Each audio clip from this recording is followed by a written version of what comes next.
आप देख रहे हैं हम सबका पाकिस्तान।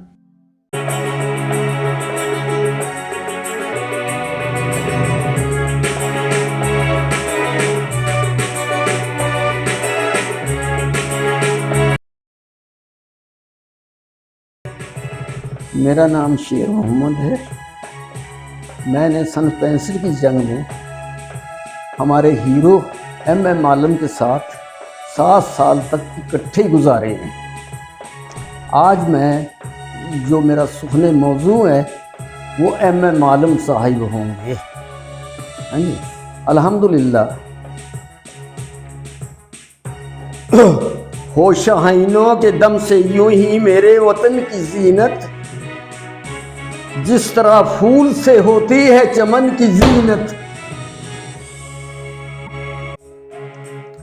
आज मैं उस बतले जलील का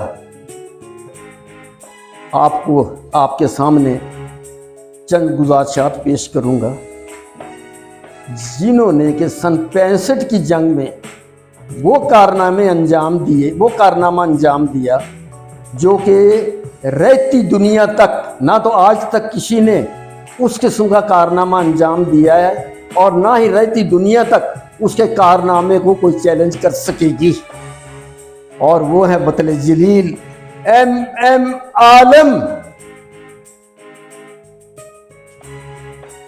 एम आलम साहब बेसिकली ये बिहारी थे जी, और ईस्ट पाकिस्तान में आकर के आबाद हुए और उन्होंने एयरफोर्स ज्वाइन की, कमीशन हासिल किया और ये 19 स्क्वाड्रन के स्क्वाड्रन कमांडर थे। तो सबसे पहले 64 में हमारा स्क्वाड्रन ईस्ट पाकिस्तान गया था। ये F-86 थे उस वक्त हमारे पास। F-86 में इतनी हिम्मत नहीं थी कि ये डायरेक्ट यहाँ से कराची से या मतलब पेशावर से या सरगोदा से उड़ करके ईस्ट पाकिस्तान ढाका जा सके, बल्कि हम रास्ते में एक हमारा जो है ना मतलब स्क्वाड्रन, हमारे चंद लड़के वो दिल्ली जाते थे और एक जहाज़ में हमारे ढाका जाते थे।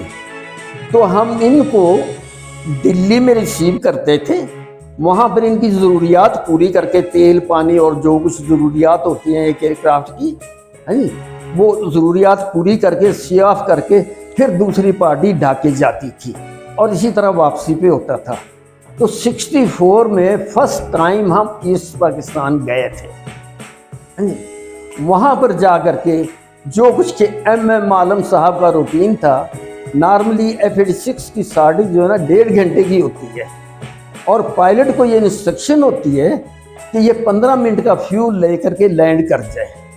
लेकिन जो कुछ के एम आलम साहब का रूटीन था, ये रनवे पे ले जाते थे अपने जहाज़ को और वहाँ पे जा करके उसको रिफ्यूलिंग वाले को बुलाते थे कि इसके टैंक फुल कर दो, और वहाँ से स्टार्ट करके करवा के ये डायरेक्ट टेक ऑफ करते थे और 1.5 घंटे की बजाय ये बाज़ दफ़ा 1.25 घंटे तक एयर में रहते थे और इंडियन टेरिटरी पे इनका काम था। और जब ये वापस आते थे, यानी इतने डेंजरस किस्म के पायलट थे कि जब ये वापस आते थे अक्सर इनका जहाज़ रनवे पे due to lack of fuel engine cut off हो जाता था। अब आप अंदाज़ा कर लें कि ये कितने ख़तरनाक किस्म के पायलट थे। अच्छा, दूसरी जो चीज़ थी, जो उसके फ्लाइट सेफ्टी की इंस्ट्रक्शन होती हैं, कभी भी इन्होंने फ्लाइट सेफ्टी की इंस्ट्रक्शन को फॉलो नहीं किया था, बल्कि जहाज़ को F-86 को ऐसे डील करते थे जैसे कि एक अनाड़ी ड्राइवर छकड़े को डील करता है। तो ये थी उनकी हालत, और इसी वजह से जबकि सन 65 की वार आई हैं जी, इनको जहाज़ पे, अपने जहाज़ पे इतना अबूर हासिल था कि माशाअल्लाह दुनिया में आज तक ना तो किसी को इतना अबूर हासिल हुआ है और ना होगा। तो जब सन 65 की वार आई, अलल सुबह 3 के 4 बजे का टाइम था, उनके 5 फाइटर हमारे पाकिस्तान टेरिटरी में घुस आए। अब हमारे पास जो रडार सिस्टम था, एक स्केसर है, एक बदीन है।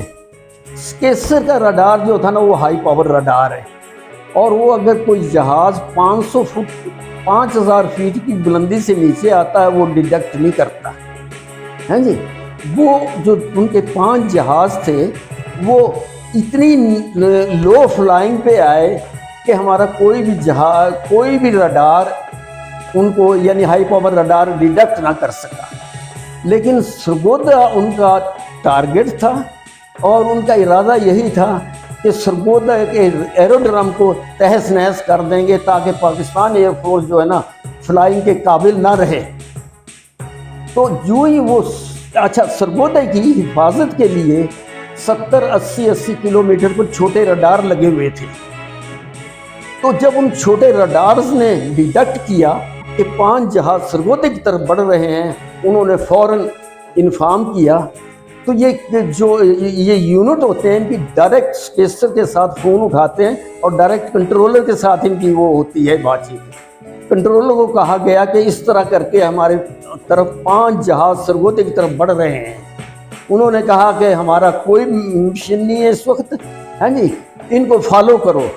MM Alam with another pilot उस वक्त एयर में थे, और ये रात के कोई 3 या 4 बजे का टाइम था। MM आलम को कहा गया कि इतनी हाइट पे वो एनिमी के जहाज़ आ रहे हैं, आप उन्हें चेज़ करो। MM आलम ने क्या किया, जिस हाइट पे वो आ रहे थे उससे ऊपर वो उनके ऊपर पहुंच गए। जबकि वो जहाज़ एक दूसरे को देख लेते हैं, फिर रडार जो है ना, उन्हें कह देता है नाउ फाइट योरसेल्फ, क्योंकि रडार को कोई पहचान नहीं होती कि कौन सा हमारा जहाज़ है, कौन सा दुश्मन का है। तो उन्होंने क्या किया कि बजाय इसके कि वो पहले जहाज़ को हिट करते हैं, वो चुप करके उनके पीछे लग गए। क्योंकि अगर पहले जहाज़ को वो हिट कर देते ना, दूसरे चारों जहाज़ों ने डिस्पर्स हो जाना था। तो वो पीछे लग गए, और जब उनकी रेंज में आया वो पिछला जहाज़, उन्होंने ना तो कोई मिसाइल चलाया, ना ही कोई सरूख चलाया, है जी, लेकिन गन फायर से एक पिछले जहाज़ को टारगेट किया, नेक्स्ट जहाज़ निशाने पे आ गया, और इस तरह करके 28 सेकंड में 5 के 5 जहाज़ों को ज़मीन बोझ कर दिया। ये था उनका कारनामा, जो कि रहती दुनिया तक, यानी एयरफोर्स की हिस्ट्री में ऐसा कारनामा होगा कि इसको कोई भी दुनिया की ताकत तोड़ नहीं सकेगी। अच्छा, लेकिन क्या हुआ 71 की वार में ना, उसके बाद में फिर हालात बिगड़ गए, है नहीं, वो मैं बाकी किसी और वक्त कहूँगा, है नहीं। लेकिन आखिर में जो MM आलम के साथ सलूक हुआ, उसके मुतालिक मैं सिर्फ एक ही चीज़ कहूँगा, इस दास्ताने गम का दुखड़ा किसे सुनाऊं मैं, दास्ताने गम का दुखड़ा सुनाते सुनाते मर ना जाऊं मैं। एंड देयर अल्हम्दुलिल्लाह हियर एंड।